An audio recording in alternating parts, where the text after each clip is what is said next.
अक्सर हम देखते हैं कि गुरुओं को सुनने से लोगों के जीवन में बदलाव आता है, लेकिन यहीं पर अक्सर हम उलझ जाते हैं क्योंकि हम यह मान लेते हैं कि अगर किसी गुरु को सुनने से लोगों को राहत और शांति मिल रही है, हल्कापन और स्वतंत्रता महसूस हो रही है, तो फिर उसकी टीचिंग भी सही है। तो इस वीडियो में हम यही समझने की कोशिश करेंगे कि किसी गुरु को सुनने से अगर फायदा होता है, तो फिर उसकी टीचिंग सही है। यह सोच आखिर क्यों अधूरी रह जाती है। नमस्कार, कंफ्यूजन से क्लैरिटी के लिए आप गुरु की इस वीडियो में आपका स्वागत है। जब बात जीवन में बदलाव की होती है, तो हम अक्सर लोगों से सुनते हैं कि यार उस गुरु को सुनने से तो मुझे बहुत फायदा हुआ है। कोई कहता है कि मेरी चिंता और डर काफी कम हो गई है। कोई बताता है कि अब जीवन में एक शांति आ गई है। किसी को लगता है कि जीवन से बोझ हट गया है और अंदर एक हल्कापन आ गया है। कोई कहता है कि पहले मैं बंधनों में जकड़ा हुआ था, लेकिन अब खुद को स्वतंत्र महसूस करता हूँ। कोई बताता है कि पहले मैं उलझा हुआ था, अंधविश्वास में फंसा हुआ था, लेकिन अब क्लैरिटी मिली है और चीजें साफ दिखाई देने लगी है। तो कोई कहता है कि अब पंख मिल गए हैं और मैं अब सच में जीने लगा हूँ। यानी अलग अलग लोग अपने अपने अनुभव से जीवन में आए बदलाव की बात करते हैं, और जब हम बार बार लोगों के ऐसे अनुभव सुनते हैं, तो पहली नजर में हमें भी ऐसा ही लगने लगता है कि शायद इस गुरु को सुनने से सच में ही लोगों का जीवन बदल रहा है। और फिर मन में एक ख्याल आता है कि शायद इस गुरु की टीचिंग ज्यादा कारगर और प्रभावी है। अगर मैं भी इन्हें फॉलो करूं, तो मेरा जीवन भी बदल सकता है। और अगर हम पहले से ही किसी गुरु को फॉलो कर रहे होते हैं, तो कई बार हमें खुद भी अपने जीवन में कुछ बदलाव और सुधार महसूस होता है। लेकिन यहीं पर कुछ गहरे और बुनियादी सवाल खड़े होते हैं कि क्या सच में ही गुरु की टीचिंग से फायदा होता है? क्या सच में किसी गुरु को सुनने से जीवन बदलता है? और सबसे जरूरी सवाल, जब हर गुरु अलग अलग बातें कहता है, तो आखिर ये कैसे तय करें कि कौन सी टीचिंग सही है? तो चलिए इसे दवाई के उदाहरण से बिल्कुल आसान तरीके से समझते हैं। जब कोई नई दवाई बनाई जाती है, तो उसे सीधे लोगों को नहीं दे दिया जाता, बल्कि पहले उसकी ठीक से टेस्टिंग की जाती है। और इस टेस्टिंग में आमतौर पर उसे 3 जरूरी टेस्ट पास करने पड़ते हैं। अब अगर दवाई इन टेस्ट में पास हो जाती है, तभी उसे इस्तेमाल के लायक माना जाता है, और अगर वो फेल हो जाती है, तो उसे रिजेक्ट कर दिया जाता है। अब सवाल है कि आखिर में 3 टेस्ट कौन से हैं? तो फ्रेमवर्क का पहला टेस्ट यह है कि क्या दवाई सच में ही काम करती है। इस टेस्ट में मरीजों को 2 ग्रुप में बांटा जाता है।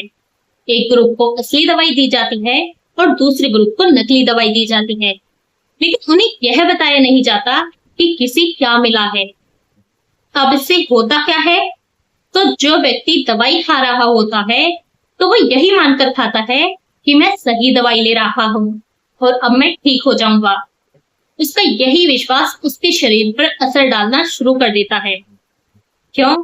क्योंकि सुधार होने के विश्वास से हमारा दिमाग कुछ नेचुरल केमिकल्स जैसे एंडोर्फिन, डोपामाइन रिलीज करता है, जिससे शरीर को वास्तव में थोड़ा आराम महसूस होने लगता है। इस चीज को मेडिकल साइंस में प्लेसिबो इफेक्ट कहा जाता है। मतलब मानसिक स्वास्थ्य से जुड़े मामलों में अगर व्यक्ति को यह विश्वास हो जाए कि अब उसे आराम हो जाएगा, तो उसका यही विश्वास कुछ सुधार ला देता है, फिर भले ही दवाई असली ना हो। अब मान लीजिए प्लेसिबो इफेक्ट के कारण नकली दवाई से 20-30% लोग ठीक हो जाते हैं, लेकिन असली दवाई से भी उतने ही लोग ठीक हो पाते हैं। तो इसका मतलब क्या हुआ? असली दवाई काम ही नहीं कर रही है, यानी वह टेस्ट में फेल है।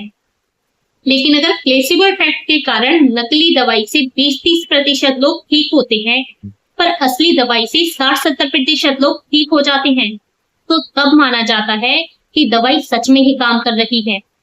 क्यों? क्योंकि असली दवाई ने प्लेसिबो इफेक्ट से ज्यादा लोगों को ठीक किया है।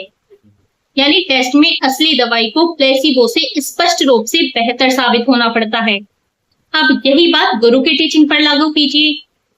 आप चाहे किसी भी गुरु को फॉलो करें, अगर आपको यह विश्वास हो जाए कि इससे आपकी परेशानी दूर हो जाएगी, तो कुछ लोग तो केवल प्लेसिबो इफेक्ट से ही बेहतर महसूस करने लगते हैं, क्योंकि उन्हें लगता है कि अब मैं सही जगह पर हूँ या अब सही रास्ते पर हूँ। इसलिए यहाँ बात यह नहीं है कि गुरु को सुनने से फायदा होता है, बल्कि मुख्य बात यह है कि गुरु को सुनने से कितने लोगों को फायदा होता है। अगर गुरु को सुनने वाले लोगों में से केवल 20-30% लोगों को ही फायदा हो रहा है, तो हो सकता है कि यह फायदा गुरु की टीचिंग से नहीं हो रहा, बल्कि प्लेसिबो इफेक्ट के कारण हो रहा है। लेकिन अगर गुरु को सुनने वालों में से 60-70% या उससे ज्यादा लोगों को फायदा हो रहा है, तो तब इस फ्रेमवर्क के आधार पर यह माना जा सकता है कि हाँ, गुरु की टीचिंग सच में ही काम करती है। यानी केवल फायदा नहीं होना चाहिए, बल्कि ज्यादा से ज्यादा लोगों को फायदा होना चाहिए। अब आता है फ्रेमवर्क का दूसरा टेस्ट। तो इसमें देखा जाता है कि दवाई फायदा तो कर रही है, लेकिन नुकसान कितना कर रही है, यानी उसके साइड इफेक्ट कितने हैं। आमतौर पर अगर जितना फायदा हो रहा है, अगर उतना ही नुकसान भी हो रहा है, तो फिर ऐसी दवाई टेस्ट में फेल मानी जाती है। लेकिन अगर फायदा ज्यादा है और नुकसान बहुत कम या ना के बराबर है, तो फिर दवाई टेस्ट में पास मानी जाती है। अब यही बात गुरु की टीचिंग पर लागू कीजिए। अगर किसी गुरु या टीचिंग से आपको फायदा तो हो रहा है, लेकिन साथ ही एक दुख खत्म हो रहा है और दूसरा पैदा हो रहा है, रिश्ते खराब हो रहे हैं, अंदर लगातार संघर्ष चल रहा है, खुशियों से दूरी बढ़ रही है, जीवन कठिन और मुश्किल हो रहा है, आप खुद को कहीं फंसा हुआ सा महसूस करते हैं, तो यह दवाई के साइड इफेक्ट की तरह ही टीचिंग के साइड इफेक्ट हैं। समस्या यह है कि लोग अक्सर यह मान लेते हैं या उन्हें समझा दिया जाता है कि यह सब सत्य पर चलने के कारण हो रहा है या बिना दर्द के बदलाव नहीं होता।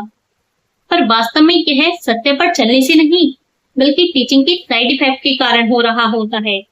इस कारण कोई भी बात कितनी भी अच्छी, गहरी या आकर्षक क्यों ना लगे, पर उससे जितना फायदा होता है, अगर उतना ही नुकसान भी हो रहा है, तो फिर दवाई की तरह ही ऐसी टीचिंग को सही मानने पर प्रश्न खड़े होते हैं। क्योंकि फ्रेमवर्क के अनुसार सही टीचिंग केवल वही मानी जा सकती है जिससे फायदा तो पूरा होता है, लेकिन दूसरी समस्या या नुकसान बहुत कम या ना के बराबर होते हैं। अब आता है तीसरा टेस्ट। तो जब दवाई पहले दो टेस्ट पास कर लेती है, यानी दवाई काम भी करती है और उससे साइड इफेक्ट भी कम होते हैं, तो उसे तीसरे टेस्ट से गुजरना पड़ता है। इस टेस्ट में यह देखा जाता है कि फायदा आखिर कितना गहरा हो रहा है। यानी फायदा तो हो रहा है, लेकिन अगर थोड़ा ही फायदा हो रहा है, तो फिर ऐसी दवाई टेस्ट में फेल मानी जाती है।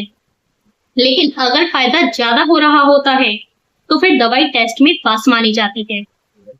अब यही बात टीचिंग पर लागू कीजिए। अगर गुरु की टीचिंग से फायदा तो हो रहा है, पर वो थोड़ा ही हो रहा है, जैसे शांति तो महसूस हो रही है, कुछ राहत और हल्कापन भी महसूस हो रहा है, स्वतंत्रता भी महसूस हो रही है, लेकिन दुख पूरी तरह मिट नहीं पा रहे हैं, खुशी और संतुष्टि भी पूरी तरह मिल नहीं पा रही है, तो ऐसी टीचिंग से फायदा थोड़ा ही होता है और एक सीमा तक ही होता है।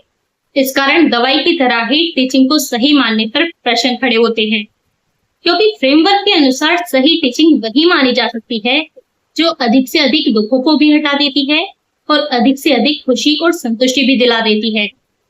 यानी उससे केवल फायदा नहीं होता, बल्कि अधिकतम फायदा होता है और बदलाव गहरा और स्थिर होता है।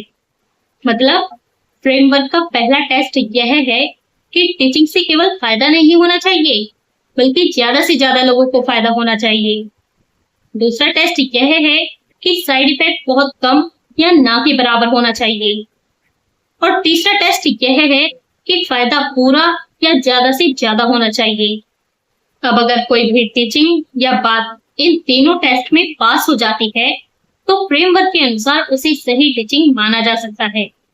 लेकिन अगर फायदा तो होता है, पर थोड़े बहुत लोगों को ही होता है, फायदे के साथ साथ साइड इफेक्ट में दूसरी समस्या भी होती है और फायदा भी पूरा नहीं होता, बल्कि एक सीमा तक ही होता है, तो ऐसी टीचिंग को सही मानने पर प्रश्न खड़े होते हैं।